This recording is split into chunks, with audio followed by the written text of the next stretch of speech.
Atos 1 e 8, a real presença do Espírito Santo.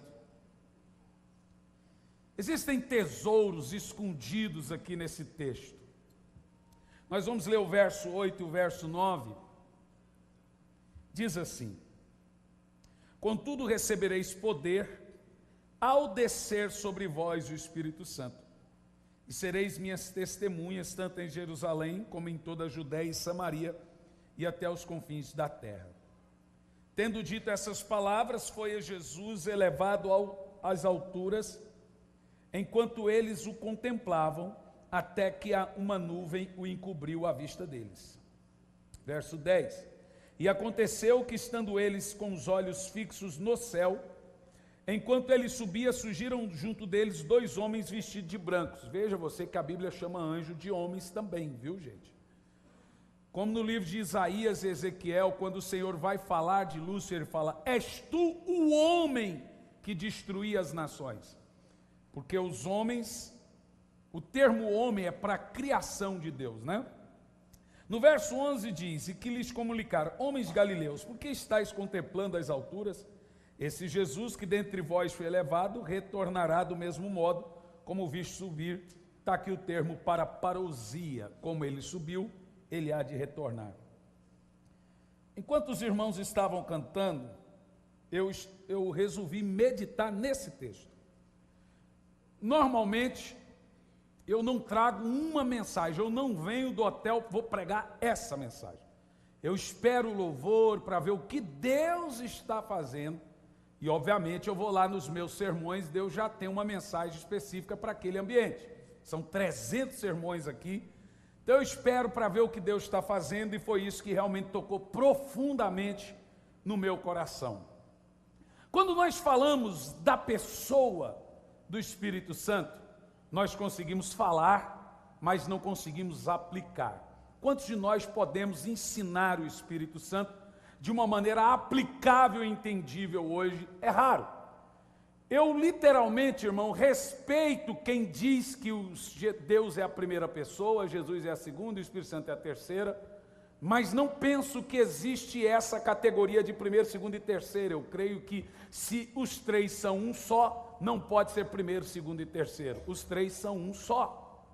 Não é o que o apóstolo João fala?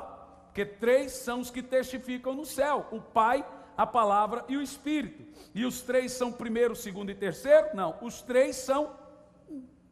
Então eu não posso entender que o Espírito Santo é uma terceira pessoa, porque eu creio que ele é a primeira pessoa. Também não posso dizer que o Espírito Santo, que Jesus é a segunda pessoa, porque eu creio que ele é a primeira pessoa. Também não posso dizer que Deus é a primeira, porque ele é o único, e não há outro Deus além dele. Então eu creio que Pai, Filho e Espírito Santo são o mesmo Deus. Amém?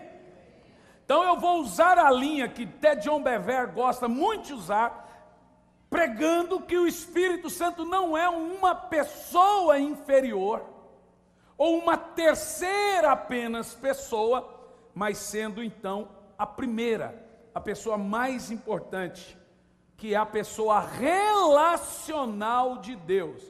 Costumo dizer que Deus do judeu é um Deus distante. O Deus do cristão é um Deus de perto, porque ele é relacional. Aí entra a figura do Espírito Santo. Em João 14, Jesus começa João 14 dizendo: não vos turbe os vossos corações. Credes em Deus, credes também em mim. Na casa de meu pai há muitas moradas, se não fosse assim eu vou-lhe teria dito, pois vou para o Pai, preparar-vos lugar, e quando eu for voltarei e vos levarei para mim mesmo, para que onde eu estiver vós estejais também. Mas você começa a correr por João 14, Jesus já vai logo dizendo: eis que vou para o Pai, mas não vos deixarei órfão. Enviarei um outro Consolador, o termo original ele é um outro de mim.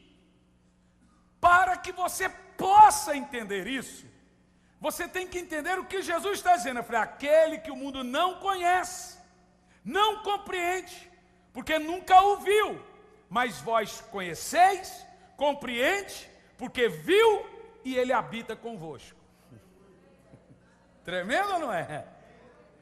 Então, quando nós falamos do Espírito Santo, nós temos que arremeter para Efésios capítulo 4, a partir do verso 6, ou do verso 4 ao verso 6, quando o apóstolo São Paulo começa dizendo assim: há um só corpo, um só Espírito, uma só fé e um só batismo, pelo qual fostes também chamados.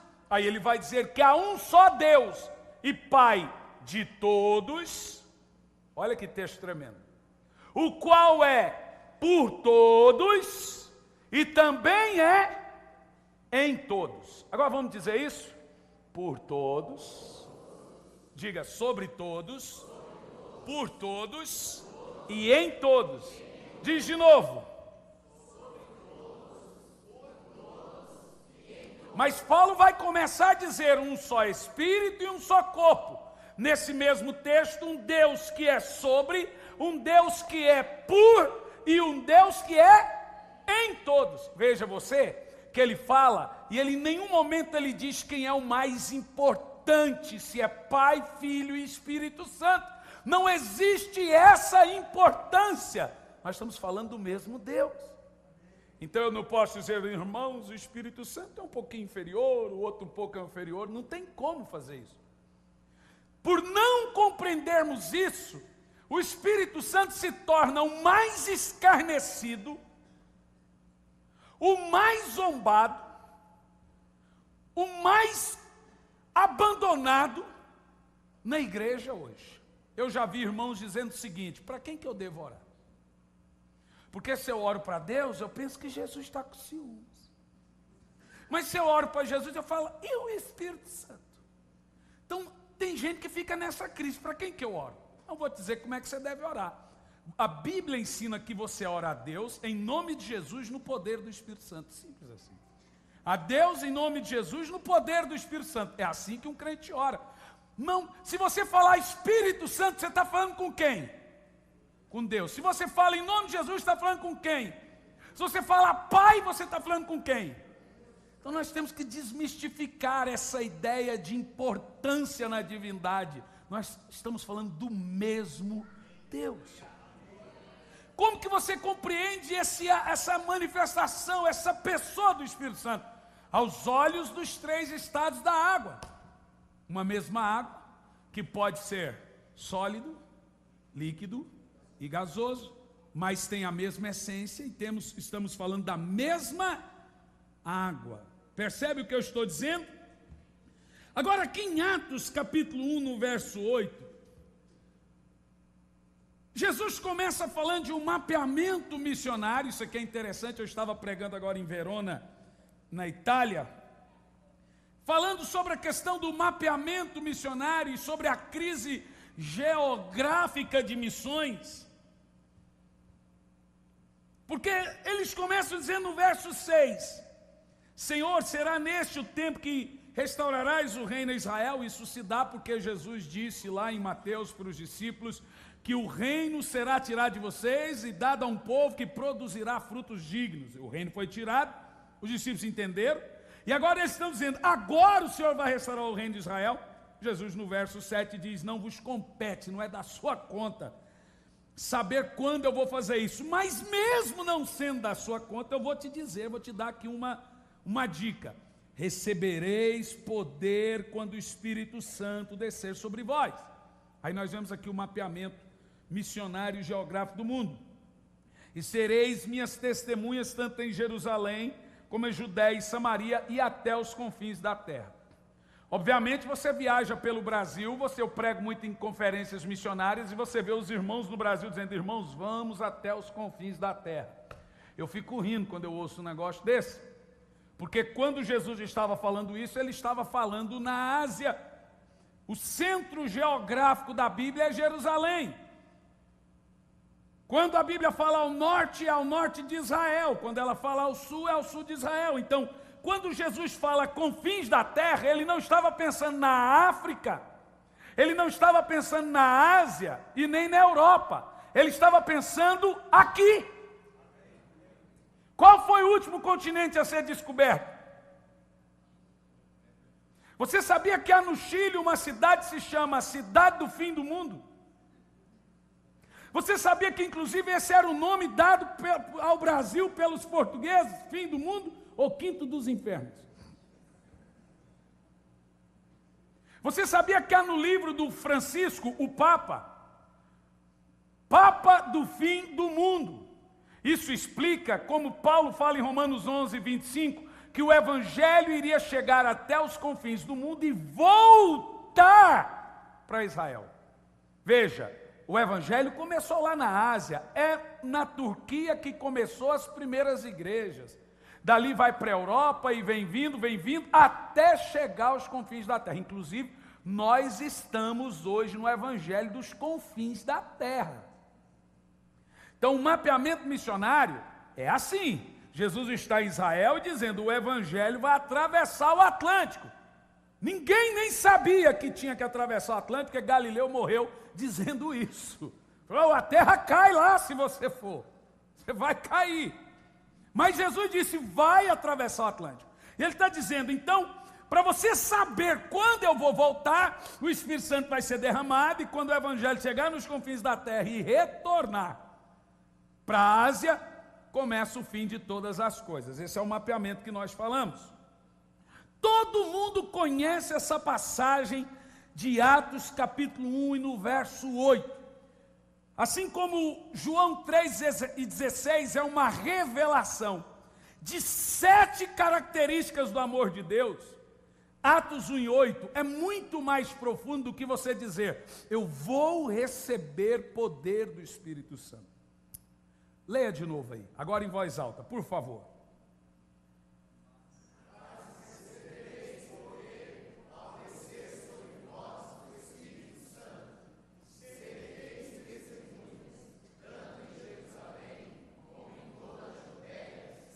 Agora você começa a perceber aqui em Atos 8, que existe um tesouro nesse texto. Primeiro tesouro, mas recebereis poder, ao descer sobre vós o Espírito Santo. Agora veja você, que o Espírito Santo não é o poder. Entendeu? Ele traz o poder. O Espírito Santo é a presença, ele é a glória. O texto é claro, mas recebereis poder, ou virtude, ou unção, ao descer sobre vós o Espírito Santo. Isso deixa claro que existe uma diferença clara entre unção de Deus e presença real de Deus. Existe uma diferença entre aptidões, carismas, existe uma diferença entre unção e existe uma diferença entre presença do Espírito Santo. Unção e presença de Deus não são a mesma coisa. A presença do Espírito Santo é a glória, a unção é o seu poder. A unção de Deus é como Ele capacita. A unção vem depois da presença, mas a unção é diferente de presença. Agora observe o texto. Em primeiro lugar, recebereis poder. Diga isso bem alto. Agora é algo poderoso. Agora veja que isso parece coisa de filme, de super-herói. Na realidade há uma promessa que nós seríamos poderosos. E aqui está falando de virtudes. Aqui está falando de coisas tremendas. Isso não é ficção. Isso fala de prodígios, de andar sobre as águas, de ressuscitar morto, de fazer coisas, de fazer, não quero que chova hoje, quero que chova hoje. De ressuscitar mortos. A Bíblia fala que essa é uma característica. Você vai ser poderoso. Não sou eu que estou dizendo. O cristianismo nasceu debaixo dessa promessa. Em Atos 1 está a promessa, em Atos 2 tem um cumprimento. você será uma pessoa poderosa. A Bíblia deixa claro que eu posso ser, de fato, poderoso em Deus. A religião organizada é dogma, é credo, mas o cristianismo é aplicável, o cristianismo é poderoso, ele é sobrenatural, ele é tão poderoso que tem gente que mistifica esse negócio do poder de Deus. Mas é fato que a Bíblia deixa claro que eu vou receber poder. Está claro isso, gente? Isso indica que eu posso sim ser poderoso em Deus. Isso indica que eu posso ser diferente de todas as pessoas que vivem na terra. A Bíblia diz que Pedro andava e a sombra dele curava as pessoas. A Bíblia diz que Deus, pelas mãos de Paulo, fazia tais prodígios e maravilhas, que ele arrancava pedaços da sua roupa e levava sobre as pessoas. Em Atos capítulo 10 fala que Filipe chegou em Samaria e milagres começaram a acontecer, demônios começaram a sair aos gritos. Então as pessoas deram ouvido ao que Filipe pregava e trouxe grande alegria naquela cidade. A Bíblia diz que quando Paulo começou a ministrar debaixo do poder, veja bem, debaixo do poder, as pessoas olhavam para Paulo e diziam: os deuses desceu até nós. Você entende o que eu estou dizendo? Eu estou falando de algo, irmãos, sem precedentes. Eu estou falando de algo que perdura durante muitos e muitos anos. Eu estou falando do poder de Deus que pode sim ser derramado sobre o homem. Um homem pode andar na terra cheio de poderes sobrenaturais do Espírito Santo. Eu não estou aqui falando nenhuma asneira. Está na Bíblia. Você vai receber poder. A palavra é dunamis. É um poder que eu confiro a você. E a coisa é tão poderosa que em Atos, em Marcos, o Senhor Jesus fala: vai pegar em serpente e não vai fazer dano algum. Vai beber veneno e não vai morrer. Colocarão a mão sobre os enfermos e eles serão curados e os demônios serão expulsos. A Bíblia fala de um poder sobrenatural, de algo diferente. Eu estou falando, irmão, que o cristianismo não pode ser essa coisinha morna, essa coisinha devagar que nós temos visto em muitos lugares. Existe algo além do dogma, existe algo além do paradigma, e este algo é o poder conferido a nós quando o Espírito Santo vem. Não sou eu que estou lhe fazendo essa promessa. Foi Jesus. E você sabe que dizem que as últimas palavras de um homem são as mais importantes. Quais são as últimas palavras de Jesus? Missões, poder conferido aos homens e a sua volta. Será que isso seria a importância real da igreja? Deus quer que você vá às nações evangelizar, para isso Ele lhe confere poder. Eu estava agora na Itália, e eu fiquei impressionado, estava mostrando ao pastor Djalma, o trabalho, como acontece lá na Itália, o número de cegos que foram curados, surdos, gente vomitando câncer.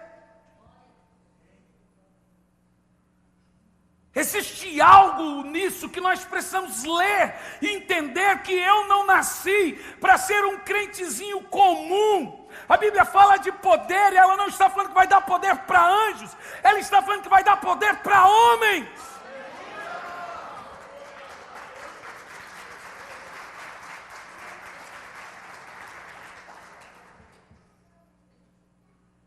Amém?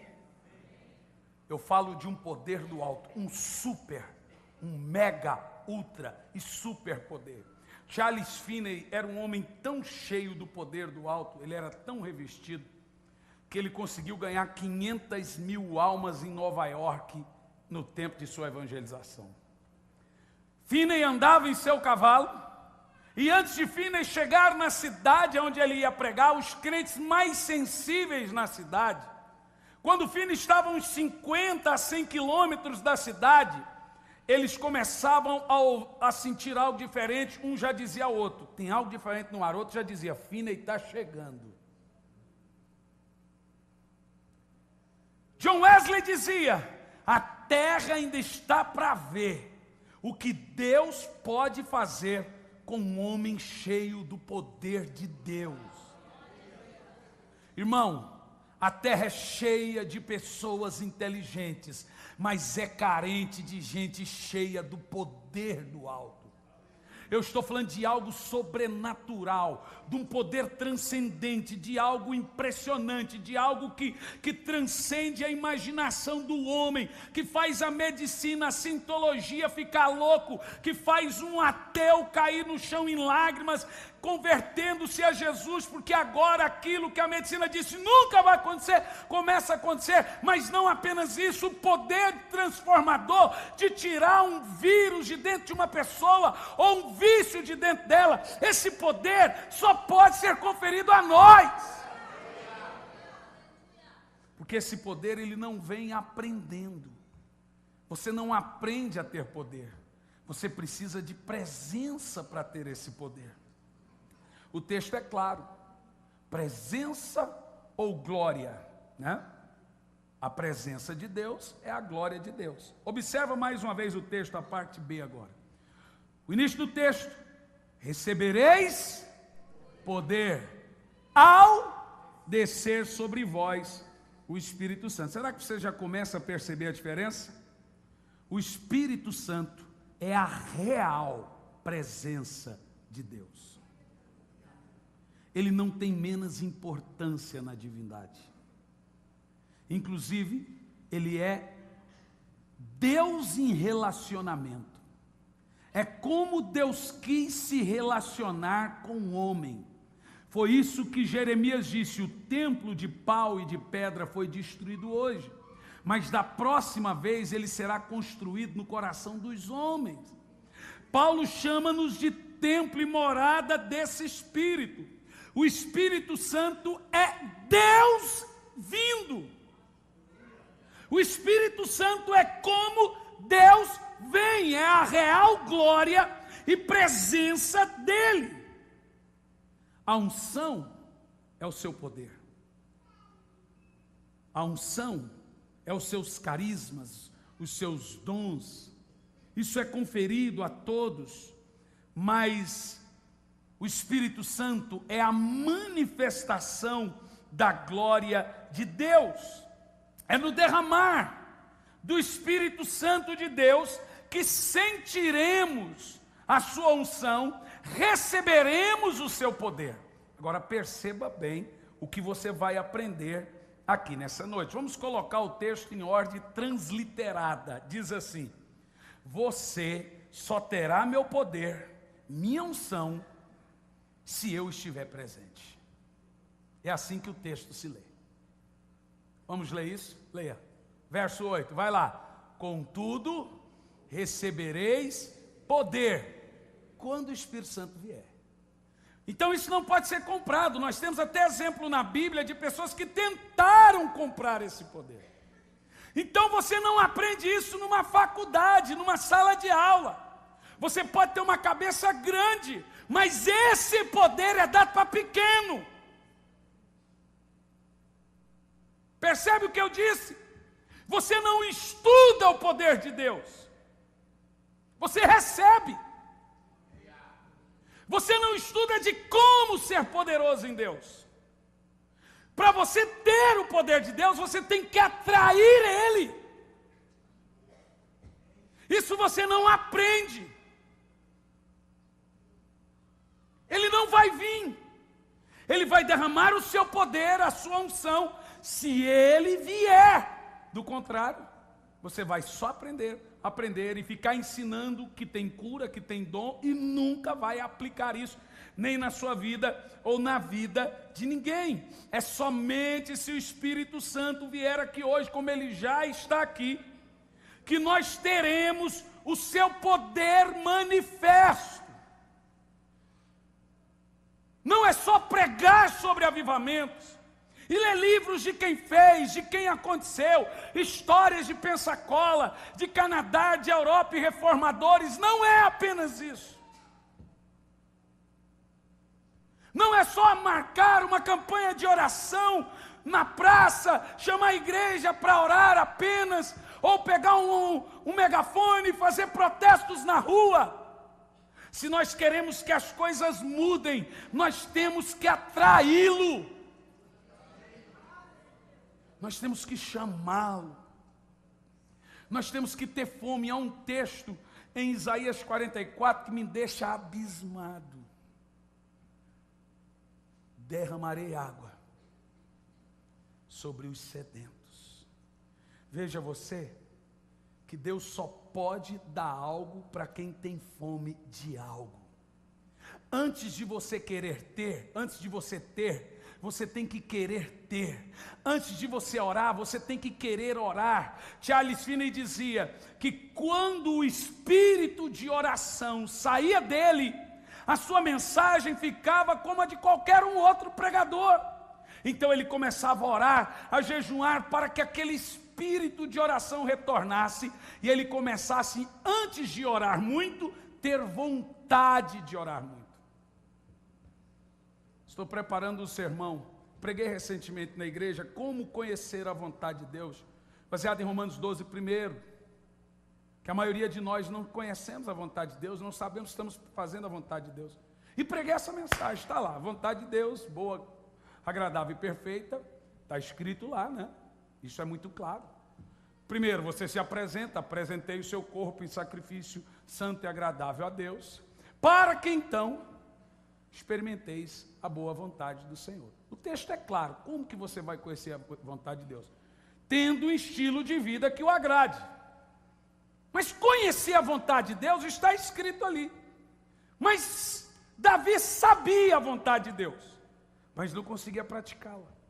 Por isso que no Salmo 90 ele fala 175 vezes: Senhor, me ensine a praticar a sua vontade. A maioria dos homens na Bíblia sabia a vontade de Deus, mas não conseguia praticá-la. Veja você, meu irmão, que saber não é a questão. Todo mundo sabe que tem que orar. Todo mundo sabe que Deus tem para dar, que há poder na Bíblia, mas não conseguem colocar isso em prática. Porque veja você não pode querer ser cheio do Espírito Santo antes de ter sede do Espírito Santo, porque ele derrama água sobre sedentos. Você não pode falar, eu quero o Espírito Santo, se não há nenhuma fome do Espírito Santo em você. Você não pode clamar por algo sobrenatural, algo tão gostoso, tão majestoso, se não há nenhum resquício de desejo disso sobre a sua vida. É a fome intensa de Deus que atrai a Deus. Portanto, há pessoas que se acostumaram com a mornidão cristã, com a frieza cristã. E mesmo assim eles querem ter uma vida avivada, mas não têm fome para isso. Então eu aprendi com Charles Finney que antes de orar você deve pedir a Deus um espírito de oração. Jesus usou isso em outras palavras. Quando os discípulos perguntaram, Senhor, ensina-nos a orar, Jesus disse, então orareis assim. Os discípulos queriam, antes de orar, eles queriam ter desejo de orar. Antes de você ter a presença de Deus, você tem que clamar por um espírito de fome, por um espírito de sede, um espírito que deixa a sua boca seca, que faz os seus olhos ficarem vermelhos com saudade da presença dEle. Será que você não tem saudade? Será que você acha normal ser uma pessoa seca? Você tem que querer chorar, ser uma pessoa molhada espiritualmente. Se você vai por águas rasas, você vai aonde você quer.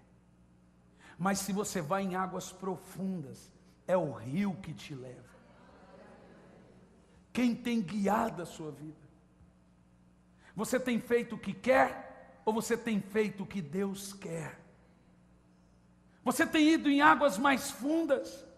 Os seus olhos molham de saudade, porque quando você está com saudade de Deus, não significa que você está cheio, significa que você está sedento para ser cheio. Mas tem gente que ele está tão seco, mas tão seco, que nem sedento para ser cheio ele está. Antes de Deus encher um crente, o crente tem que estar seco, porém com fome, com sede. Derramar a sua alma, sentir saudade da sua presença e do seu poder. Agora veja o texto: você só receberá meu poder, a minha unção, se eu estiver presente. Com a presença real do Espírito Santo, meus irmãos, tudo acontece. De fato, nós devemos rejeitar o mero ritualismo. Nós devemos rejeitar o cultualismo. O ritual para nada serve. Nós podemos até começar um culto ritual, mas isso deve se perder durante a presença de Deus. Devemos deixar que Ele nos leve por esse rio profundo da sua glória. Nenhum culto em que o Espírito Santo vem, os crentes saem sem armas. Eles saem sempre munidos. Ninguém sai desarmado. Algum tipo de dom é derramado quando a presença de Deus vem. Porque Ele vem para armar. Todo mundo sai munido quando a real presença de Deus vem. Não é que está escrito em Atos? Eles começaram a falar em outras línguas, começaram a ser cheios do Espírito Santo. Aí lá em Atos 3, você já vê que os milagres já começam a acontecer, o pau já começa a quebrar, gente já começa a ganhar almas, outros já começam a morrer. O Espírito Santo não pode vir para você chorar, para você cair, sem que você comece a andar e a sua sombra curar pessoas. O Espírito Santo vem para munir você. Só o fato dele vir já lhe confere poder. Foi isso que Jesus disse. Você vai receber poder. Isso significa que nós não teremos, depois da real presença dele, uma vida cristã comum mais. Você entende o que eu estou falando? Eu me lembro que quando o Espírito Santo veio sobre mim, eu tinha 12 anos de idade. Eu entrei para tomar o banho e eu comecei a adorar a Deus. E Ele veio, eu fiquei 7 dias desacordado, 7 dias orando em línguas.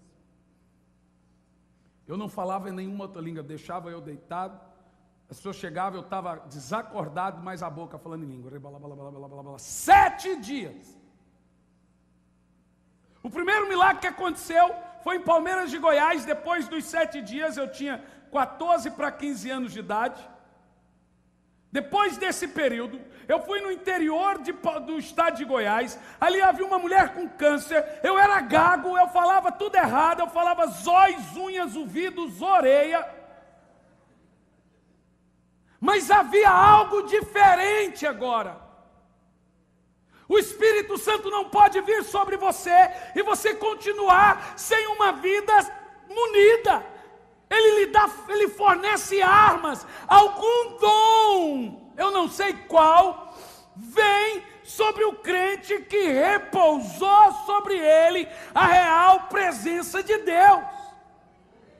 Senão não foi a presença de Deus. Não foi uma experiência, foi uma experiência religiosa. Porque o Jesus deixou bem claro: recebereis poder ao descer sobre vós o Espírito Santo. Então nós temos vários tipos de manifestações com a presença do Espírito Santo registrada em Atos 2. A Bíblia fala de manifestações sobrenaturais, a Bíblia fala de estrondo, a Bíblia fala que descia um vento, que a Bíblia chama de fumo, uma fumaça, baixava uma neblina visível aos olhos de todos. Ô irmão, nós estamos falando que o cristianismo é esse tipo de coisa, é coisa de doido. A Bíblia fala que com as portas fechadas, ventava assim, isso era visível e não mais. A Bíblia diz que todo mundo olhava e tinha língua de fogo. Como assim língua de fogo? Na cabeça das pessoas, eu suspeito que não era língua de fogo. Era um fogo descendo que parecia com língua na cabeça deles. Por isso que a Bíblia não fala língua de fogo, ela fala como língua de fogo. Assim como a história da pomba, como pomba. O Espírito Santo não é uma pomba, pombas. Mas eu acredito que João Batista viu algo voando assim que parecia uma pomba. Por isso que a Bíblia fala como pomba. Assim como língua de fogo. Então havia um derramar que as pessoas falam, olha a cabeça dele, está chovendo fogo na cabeça dele. Então a Bíblia fala de manifestações sobrenaturais, manifestações audíveis, estrondos, gritaria. A Bíblia diz que foi o estrondo, inclusive, que chamou a atenção dos outros. Quando eles ouviram aquele estrondo, isso está lá registrado em Atos 2, que quando eles ouviram o estrondo, eles foram ver o que estava acontecendo. Aí começou a empetecar tudo. Quando eles olham, vê um povo por volta de 9 horas da manhã, parecendo bêbado. Agora veja você, que esse negócio de rir, gritar, rolar, latir não, petecar tudo num culto, é o que acontece com a real manifestação do Espírito Santo. A coisa é tão louca, que uma pessoa na sã consciência olhou e falou assim, esse cara é louco, esse cara está bêbado. Aí Pedro disse, bêbado não, porque agora é só 9 da manhã, se fosse à noite até... Então Pedro passa lá no boteco do irmão Joel, compra uma da boa, e leva lá para os irmãos de Atos, e dá para eles beber 9 horas da manhã, lá no boteco do irmão Joel. E agora esse povo está tão cheio desse mosto do céu, que eles começam a ter reações malucas. Gritos, gemidos, risos, uns pulam, outros gritam, uns ficam dançando, outros são coisas fora do comum. Não sou eu que estou dizendo, está escrito aí. Aí o outro falou assim, não, mas o espírito do profeta é sujeito ao profeta. Aí eu falo, mas eu não quero sujeitá-lo. Eu tenho tanto condições de fazer isso que eu posso até não querer fazê-lo. Irmãos, eu não quero saber quem crê e quem não crê. Eu só sei que eu quero. Eu já tive momentos com Deus. Estava em Vilhena, agora eu não lembro qual estado é a cidade de Vilhena. Quem souber me ajuda aí. Rondônia, né? Em Vilhena, no hotel. E o Espírito Santo desceu naquele quarto de maneira tão grande que as camareiras falaram, tem um doido. Chamaram o dono do hotel, começaram a bater na porta. Quando eu voltei a mim, havia todas as camareiras, o dono do hotel, todos os funcionários batendo na porta. Quando eu tudo na porta, eu falei, o que foi? Mas, gente, o senhor está passando mal? O que é? O senhor está usando a droga? O que é? Eu falei, senhor, se vocês quiserem saber o que aconteceu aqui, reúna todo o hotel que eu vou falar. Reunir todo o hotel. Eu comecei a pregar. Todo o hotel se converteu naquele dia. Todo, não ficou um sem se converter. Irmãos, deixa eu te falar uma coisa, nós temos que querer rolar, chorar, orar em língua, nós temos que querer ser maluco na presença de Deus, nós temos que querer abandonar o formalismo. Claro, se ele vier, a gente não pode fingir que ele veio. Essa é a minha crise. Ele tem que vir, porque nós saímos completamente do controle quando ele vem. Se você vai por águas rasas, você vai onde você quer. Mas se você vai em águas profundas, é o rio que te leva. Irmão, vai por mim. não dá para controlar. A gente tenta, não dá. Não dá. Estava pregando numa igreja em Portugal. Começou a mover, o povo começou a perder o controle. O pastor falou: irmãos, tudo com ordem e decência. Eu falei: tem alguém pelado aqui, pastor? Eu não entendo, o que você quer dizer com ordem e decência? Aquela senhora está em lágrimas. Ah, mas ela está dançando. A outra ali está gritando. Ah, mas está pulando. É porque você não viu ninguém andando de 4 ainda. Ó, você vai ver daqui um pouco, irmão. Vai para casa, fica em casa até o culto terminar, porque a real presença de Deus, ela vem com situações sobrenaturais, audíveis e visíveis. Não sou eu que estou falando. A Bíblia vai falar de vento impetuoso, uma ventania talvez, que as pessoas não sabem, com tudo fechado. A Bíblia vai falar que esse vento encheu tudo, tomou conta de tudo. A Bíblia vai falar de um som que invadiu aquele lugar. Agora observe, não são instrumentos musicais. Veja você que os apóstolos não tinham um tecladinho para fazer um clima bonito lá. Eles não criaram um ambiente para a presença, ele veio.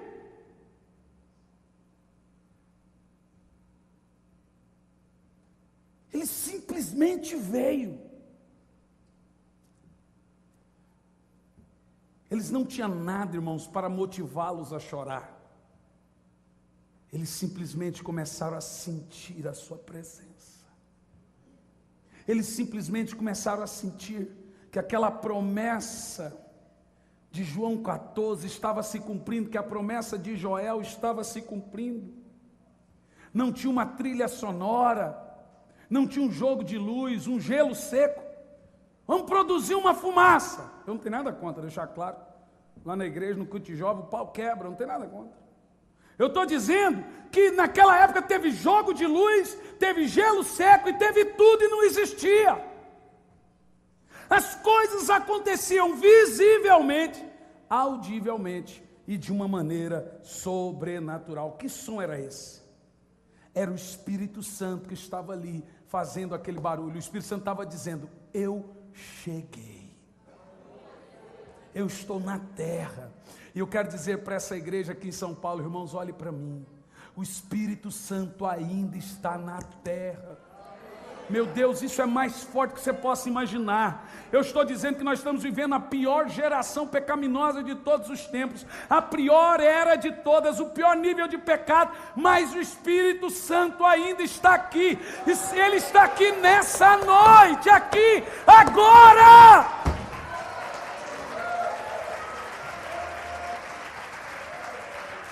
Era o Espírito Santo que estava lá tocando aquelas músicas. Há uns 2 anos atrás, estava eu, minha esposa, o meu filho ainda era bebezinho de colo, 6 meses, e 2 missionárias, que hoje estão no Afeganistão, dentro do nosso carro. E nós começamos a falar das coisas de Deus. De repente, nós dentro do carro, começamos a ouvir um som de música. Minha esposa falou: abaixa o som, amor. Eu falei: o som está desligado. Eu não preciso que você acredite nisso para que isso seja verdade. Simplesmente é. Daqui um pouco nós começamos a ouvir barulho de palmas. Irmão, você não tem noção das coisas sobrenaturais que pessoas veem, das coisas sobrenaturais que acontecem quando a real presença do Espírito Santo vem. São visões, são pessoas que veem anjos batendo asas, anjos cantando junto, é coisa fora do comum. E não sou eu que estou falando.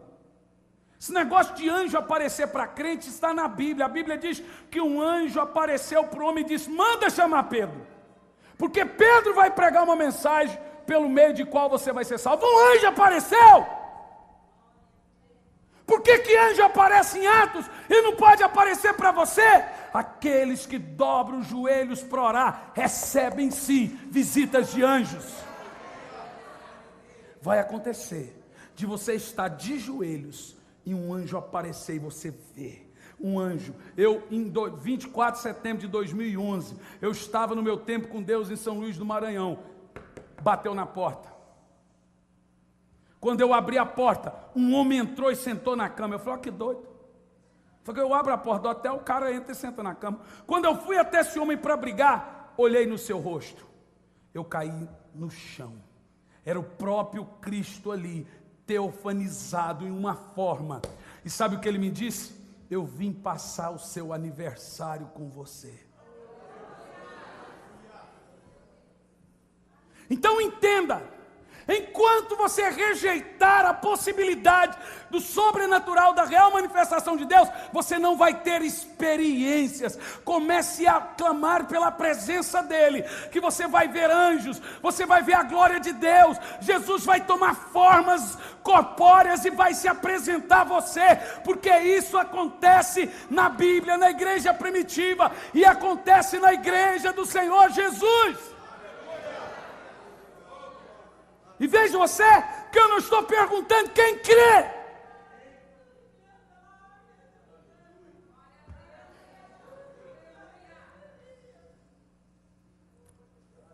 Agora entenda algumas coisas nesse texto, impressionantes. Primeiro, ninguém pode começar sem a presença de Deus. As pessoas podem terminar sem a presença de Deus. Mas até mesmo os falsos profetas começaram com a presença de Deus. Não tem como ter virtude, não tem como ter dom, o charisma, sem ele ter vindo um dia na vida dessa pessoa. Até Saul teve a presença de Deus na vida dele. Sansão, a Bíblia diz que o Espírito de Deus se apoderava de Sansão. Você entende o que eu estou falando?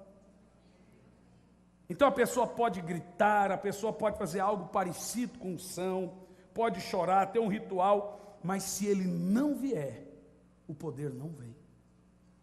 Não vem.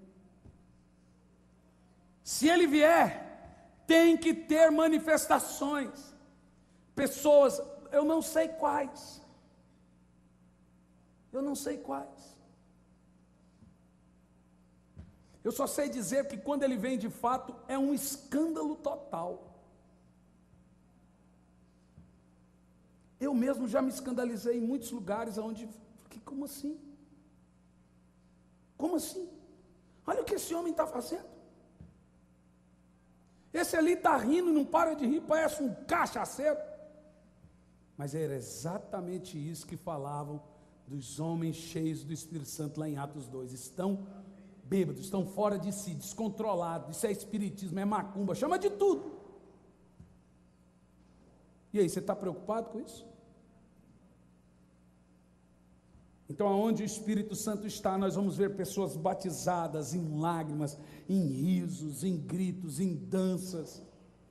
São manifestações bíblicas. Nós vamos ver milagres sobrenaturais, vamos ver ressuscitando. Nós vamos ver coisas, meus irmãos, que devem acontecer num ambiente governado pela presença. Entende? Você pode terminar sem Deus, mas você nunca vai poder começar sem Ele. Então é imperativo que nós percamos o controle de nossas ações, quando nós estamos na presença dEle. Eu realmente não sei o que eu faço quando eu tenho certeza que Ele está ali. Eu caio no chão, eu choro, eu me encolho assim deitado, eu vou para o canto da parede, eu grito, eu choro, eu canto santo, eu perco o controle das palavras e de minhas atitudes. Eu não perco o sentido, mas eu perco o controle. Então nós vamos ouvir gritos, gemidos de adoração, gemidos de arrependimento, por conta da convicção de pecados e também por conta da presença de Deus. Essas coisas são geradas em um ambiente de glória, em um ambiente de presença. Então nós vamos ouvir risos, pois o Espírito Santo, a Bíblia diz que há alegria no Espírito. Oh, irmãos,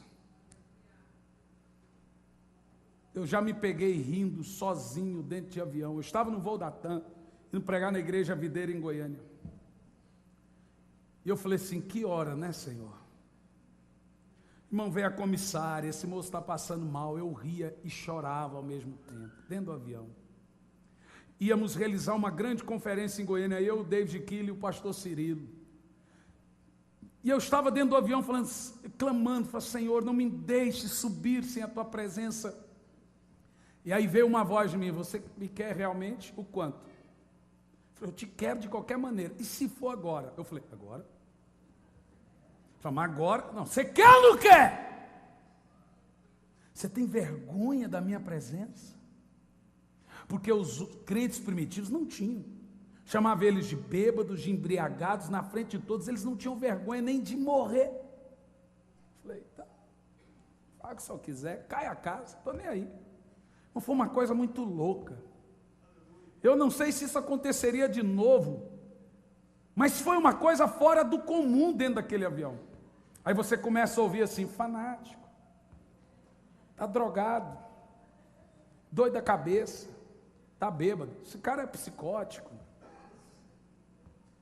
E aí você está naquela crise de riso com lágrimas, você ouve isso aí que você dispara a rir mesmo. Aí você entra numa crise incontrolável de risos, porque ele está ali. Então nós vamos ver pessoas se prostrando, tendo convicção de seus pecados. Vai ver pessoas se vendo como Deus vê, pecadores vindo. Não tem nada que a igreja precise mais do que a real manifestação de Deus em um culto. Porque às vezes ele vem como conta-gotas, mas quando ele vem de verdade, é uma coisa fora do comum. Irmãos, eu estou perseguindo isso.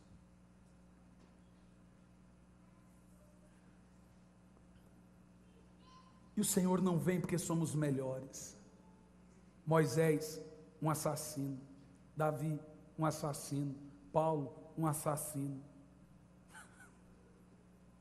Esses homens escreveram a maioria da Bíblia. Abraão, mentiroso, covarde. E pior, ganancioso, mentiu para o rei, para tentar ser favorecido com a beleza da mulher dele. Disse, não é minha mulher, é minha irmã. Queria dinheiro. É claro que esses homens foram transformados e não pecaram mais, mas veja que a real presença de Deus não vem porque somos bons. Em Romanos 8, 26 diz que o Espírito Santo não vem porque eu sou forte, ele vem porque eu sou fraco. As águas são derramadas sobre sedentos, e não sobre quem pensa que está cheio, ou nem sobre pessoas secas que nem sedentos estão. São sobre pessoas que falam assim, hoje estou seco hoje, a lágrima já está rolando, eu não estou cheio, mas estou seco, mas estou sedento. Aí ele começa a encher, ele começa a encher, ele começa a encher, aí você ainda tem um controle, mas daqui um pouco as coisas começam a fluir, e ele vai enchendo, e agora começa a transbordar, e ele não, aquela presença não vem só para você se sentir bem, ela vem para você ser munido, ela vai deixar um legado, esse legado é algum tipo de dom sobrenatural.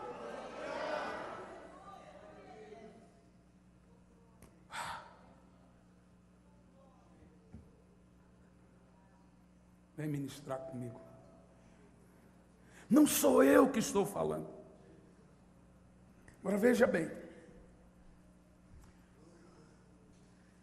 É possível alguém cair de sua glória e ainda assim manter o seu poder?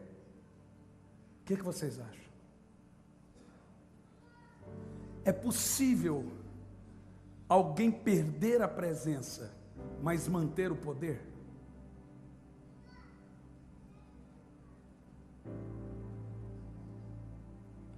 Veja bem. Alguém pode terminar sem a glória de Deus, mas nunca poderá começar sem ela. E vou dizer mais: nenhuma pessoa que uma vez teve a presença de Deus, terminará sem seu poder, mesmo se ele for um falso profeta. Agora você escandalizou, né? Eu vou mostrar para você na Bíblia. Você já fez a separação entre poder e presença? Poder é o que ele dá, presença é o que ele é. Vamos ver isso na Bíblia? Quem quer ver comigo aí? Diga amém. Juízes 16 e 20 diz assim: não sabia Sansão que o Senhor o havia deixado. Veja que a Bíblia também fala que Saul perdeu Deus e mesmo assim ele podia profetizar. A Bíblia fala que Balaão estava sem Deus e profetizou o retorno de Cristo. Você lembra de Balaão? O profeta burro, que foi profetizado pelo burro profeta.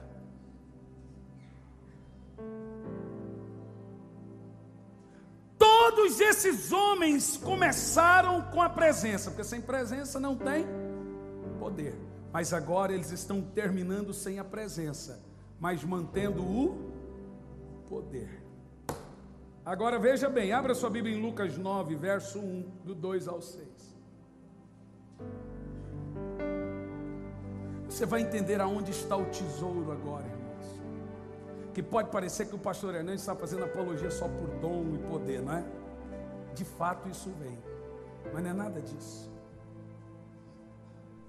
Lucas 9, verso 1, do 2 ao 6.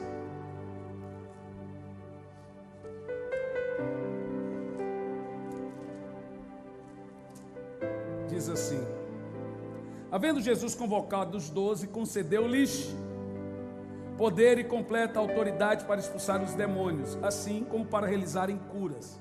Você viu que poder é diferente de presença, ok, gente? Nós estamos vendo na Bíblia que poder são os carismas, são os dons. Igualmente os enviou para proclamar o reino de Deus e curar os doentes. E lhes orientou: nada leveis convosco pelo caminho, nem bordão, nem mochila de viagem, nem pão, nem dinheiro, nem mesmo túnica extra. Na casa em que entrais, ali permanecei até que chegue a hora da vossa saída. Porém, se não vos receberem, sacudo o pó as vossas sandálias, assim que saírem daquelas cidades, como testemunho contra aquela gente. Assim, partiram os 12 e percorreram todos os povoados, pregando o evangelho e realizando curas por toda a parte. Isso é muito claro. Agora você percebeu aí que poder é dom? Quem entendeu? Está claro aí para vocês? Amém? Agora vamos ver em Mateus 7 os mesmos dons dados a homens chamados falsos profetas. O diabo não pode dar esses poderes, esses charismas aí, é dado pela presença. Você entende? O diabo não tem nada. Ele pode usar o poder que você tem em favor dele. Agora veja o que diz a Bíblia. Versos 13 ao 29. Vai dizer o seguinte: entrai pela porta estreita, porque larga é a porta, espaçoso o caminho que conduz à perdição, e muitos são os que entram por ela, mas estreita é a porta, apertado o caminho que conduz para a vida, e são poucos os que a encontram. Aí ele vai começar aqui a dizer: acautelai-vos dos falsos profetas. Veja bem, de quem Jesus vai falar aqui agora? Falsos profetas. E olhe bem o que ele diz: que vem até disfarçado em ovelhas, mas interiormente são lobos devoradores. Pelos seus frutos conhecereis. Colhem-se uva dos espinheiros ou figos dos abrolhos. Do mesmo modo, toda árvore boa produz bons frutos, e toda árvore má produz maus frutos. Não pode a árvore boa produzir mau fruto, nem a árvore má produzir bons frutos. Toda árvore que não é boa, que não for boa, o fruto é cortado e lançado no fogo.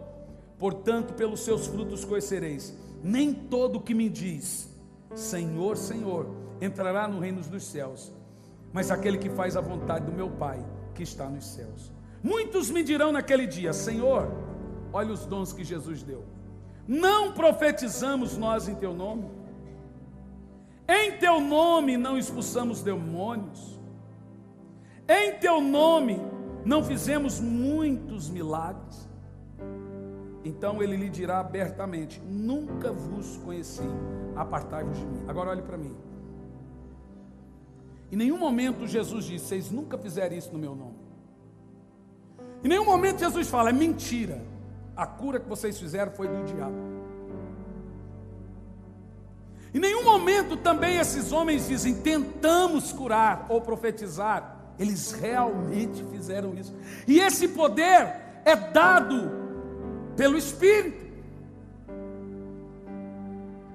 Mas Jesus vai dizer o seguinte: não vos conheço. A palavra conhecer na Bíblia é dada a uma atitude de intimidade. Você vai ver a mulher conhecer o homem, né? Conhecer é relacionado a ter intimidade, a ter amizade, a uma relação muito íntima.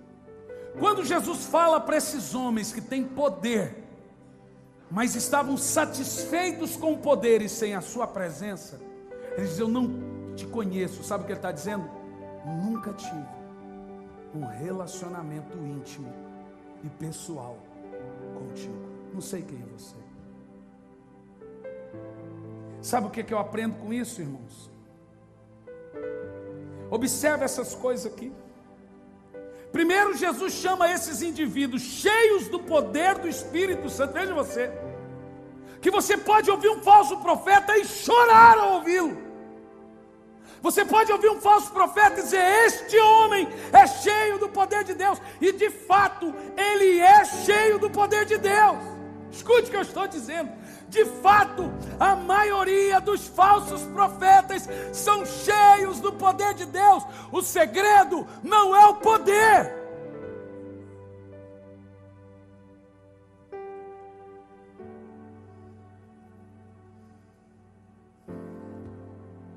Você fala: como que esse homem faz isso e Deus usa tanto? Quando você pega a parábola da semente, Jesus fala da semente, Jesus fala da terra, mas quando ele fala do semeador, ele diz: um certo semeador. Sabe o que Jesus está dizendo? Se a semente for boa, a terra for boa, pouco importa quem é o semeador. É só no grande dia que o semeador vai ver, que Jesus vai dizer a ele: nunca fui seu amigo. Sabe, irmão, deve ser muito doído uma pessoa que você ama tanto olhar para você e dizer: eu não te amo, eu não sei quem é você, me esquece. E é isso que Jesus vai dizer para pessoas que perseguem somente o seu poder e nunca a sua presença, a sua intimidade, a sua amizade.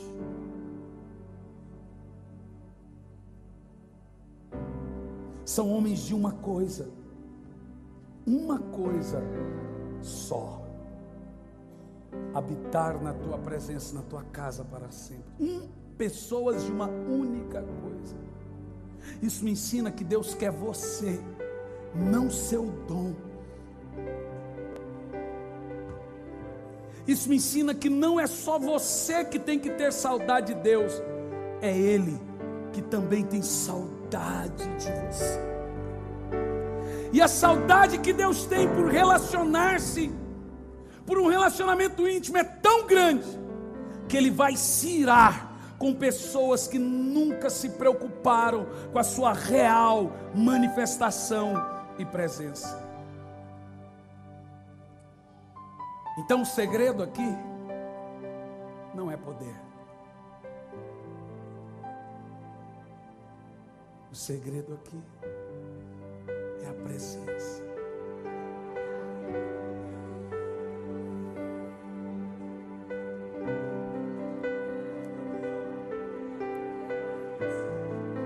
Quem quer perder o controle aqui hoje?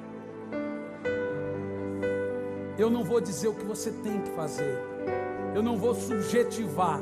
Eu não vou motivar você. Eu quero que você comece a mergulhar. Atraia Ele, se desespere por Ele, brigue por Ele.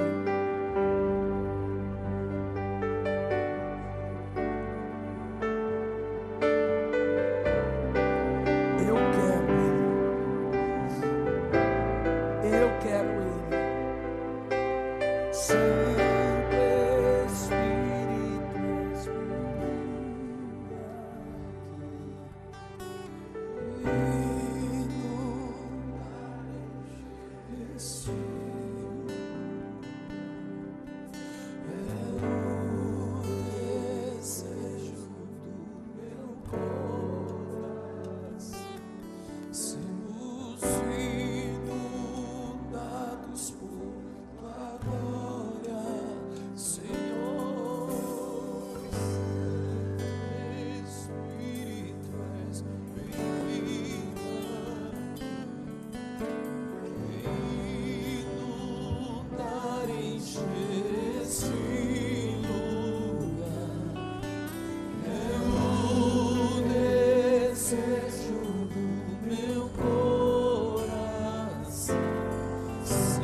Começa a mergulhar fundo.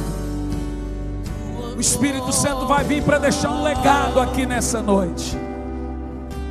Tem gente que vai ressuscitar mortos, vai levantar paralíticos. Tem gente que o Senhor vai enviar às nações.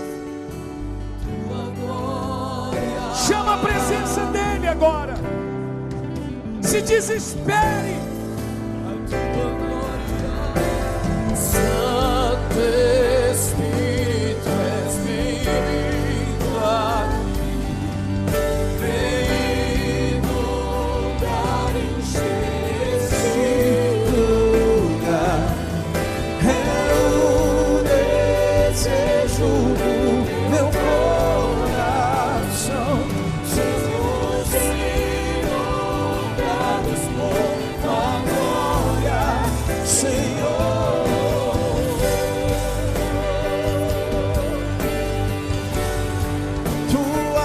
Mergulha fundo, mergulha, mergulha, mergulha, mergulha. Tua glória,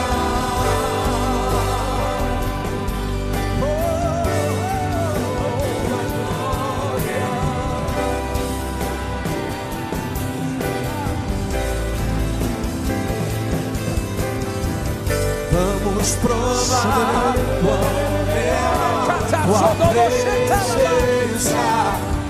Vamos provar tua glória e bondade. Vamos provar o quão real. Vamos provar, vamos provar. Vamos provar o quão real tua presença. Vamos provar tua glória e bondade. Vamos provar o quão real tua presença. Vamos provar tua glória. Sinta a real presença dEle aqui agora. Que ouça os gemidos dos sedentos. Só quem está sedento se desespere pelo Espírito Santo. Grite por Ele.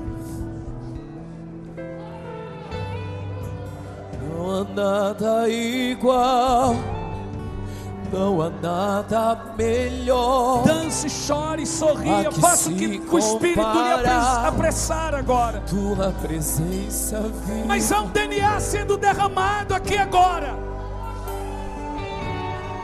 Tua presença, Há um DNA aqui agora sendo liberado.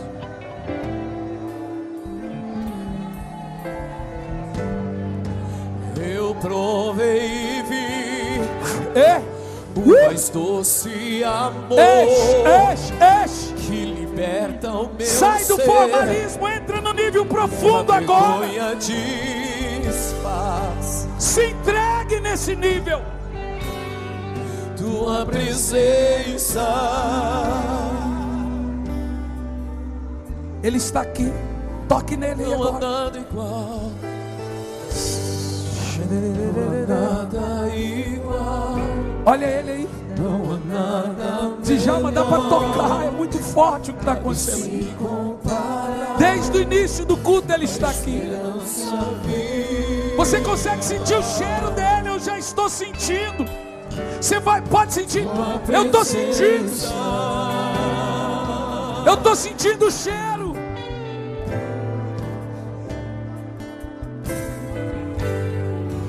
Eu provei e vi o mais doce amor que liberta o meu ser e a vergonha desfaz. Tua presença,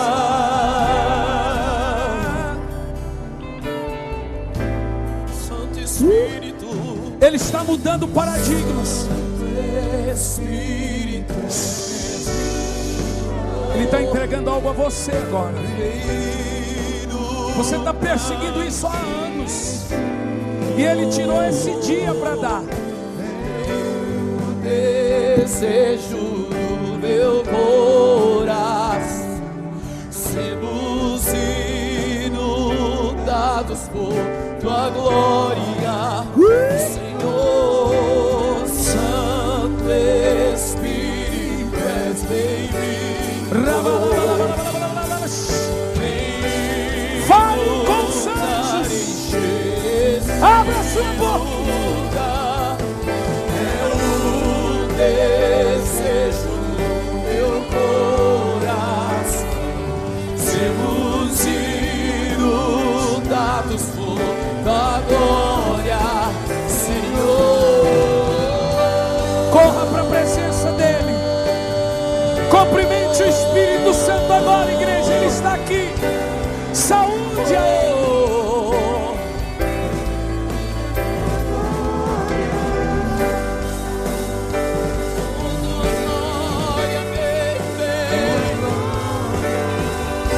Vem com tua glória, vem.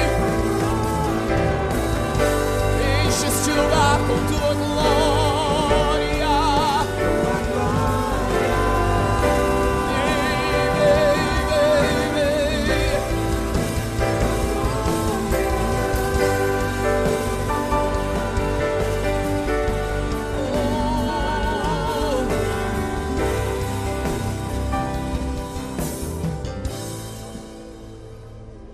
Ouça ele. Você consegue ouvi-lo, sentir o cheiro. Dá para tocar.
Ele está entregando dons agora. Ele está munindo o ar.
Tá aí. Ó. Ó. Escuta.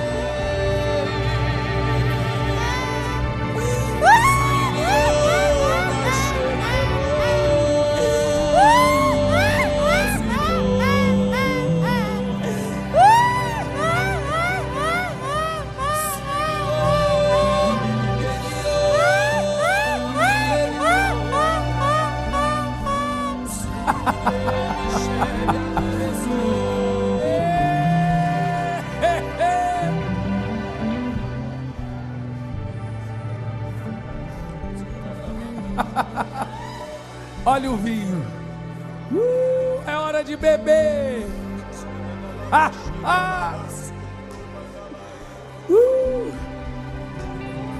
Sabe quando Deus me deu o ministério de prodígios? Quando eu ri muito.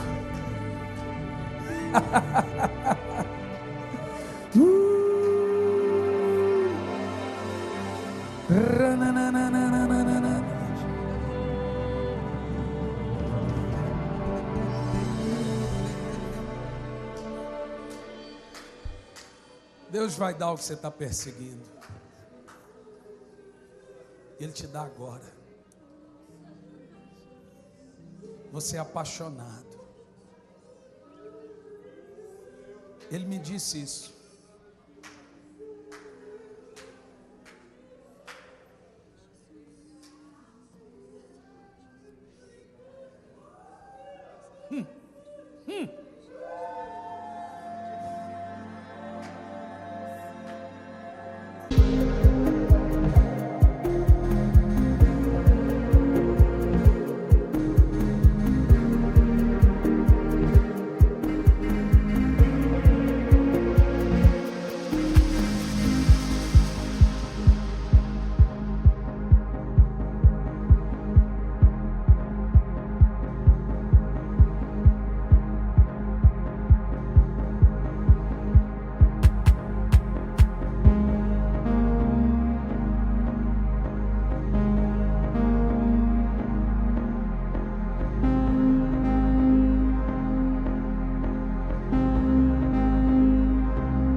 Ele entrega agora. É um novo tempo. É um DNA que Ele te dá agora de prodígios e maravilhas. Mortos irão ressuscitar. Deus está dando uma nação a esse irmão aqui. Ele é um evangelista.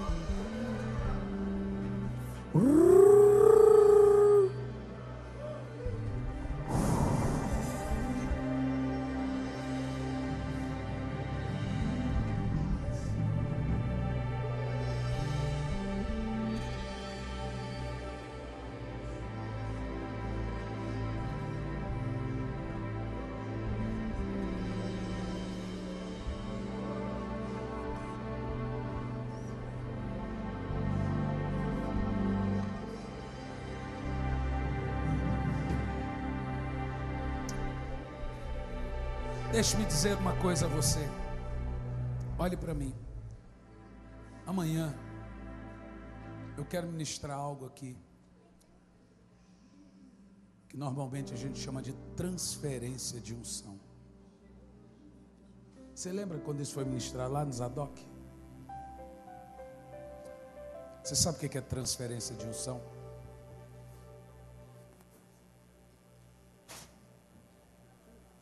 É isso aqui, ó. Deus tira do meu espírito e dá o espírito dele. A Bíblia diz que Deus tirou do espírito de Moisés e transferiu ao povo. Então, você começa a profetizar, a curar, a ganhar almas, a liberar. Quando existe essa transferência, a Bíblia diz que João veio no espírito de Elias. Não era Elias, é o espírito. Qual espírito da Bíblia você quer? Porque se João veio no espírito de Elias, eu posso, se Deus quiser, receber o espírito que estava sobre Paulo. O espírito de Pedro, que passava e os enfermos eram curados pela sua sombra. Você já imaginou? Irmãos, o pastor Djalma falou uma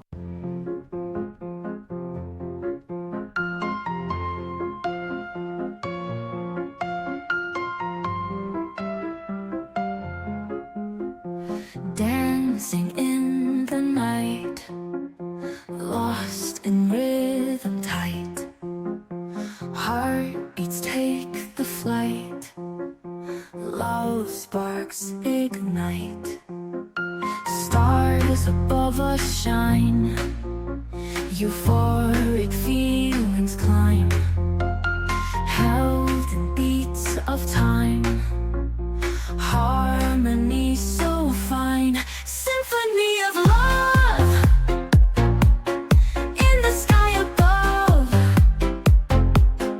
We become the dove, fly and join my love. Moonlight on our skin, where dreams do begin, melodies within, hearts forever kin. In the rhythm's trance, every step's a dance, mystery, romance, chance and circumstance, symphony of love in the sky above. We become the dove, fly and join my love.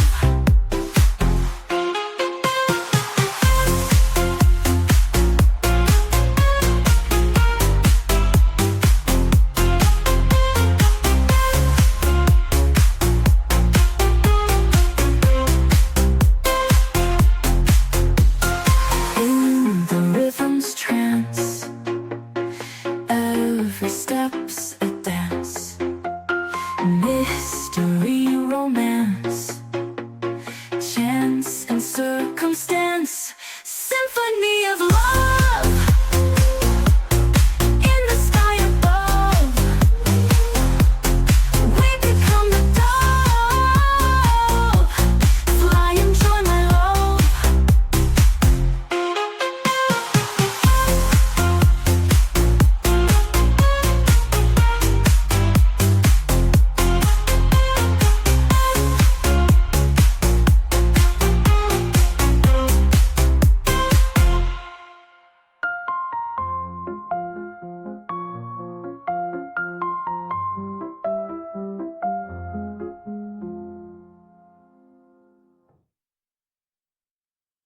coisa que eu falei domingo passado na igreja que eu sou pastor.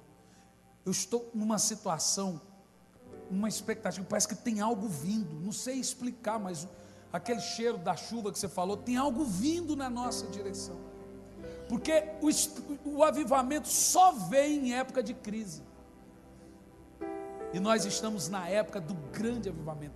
Deus precisava abater o orgulho dessa nação no futebol, e muita gente falou, o Brasil só seria o país do avivamento quando deixar de ser o país do futebol, e já deixou de ser. Está na hora. E isso vai começar de igrejas sedentas. Ele vai derramar água sobre os sedentos. Agora nós vamos ministrar transferência de unção amanhã. Eu quero que você traga paralíticos, cegos, surdos, porque você vai ter o prazer de orar e milagres acontecerem. É um DNA que o Senhor está dando a vocês. Se preparem para alçar voos mais longes. Vocês vão ser despertados na noite e o Espírito Santo falou assim: vem aqui no quarto que eu estou com saudade de você. Você vai ouvir. Quem quer receber isso amanhã, fique em pé no seu lugar. Quantos aqui conhecem os irmãos que não vieram hoje? Então vai lá no WhatsApp, irmão, chame-os, porque hoje você está saindo por aqui da unção, amanhã você transborda. Eu quero que a pessoa saia daqui amanhã carregadas, sem conseguir andar e ir para casa, ficar dias cheio do poder. Olha, esse aqui vai ter que ser carregado. Está cheio lá do boteco do seu Joel. Você quer lá, porque está bebendo lá do boteco do seu Joel. É muito tremenda a unção que está aqui. Muito forte, muito forte. E como o pastor disse no início, é algo assim singelo, gostoso. Só a gente está sentindo. É gostoso demais a presença dele. É gostoso demais.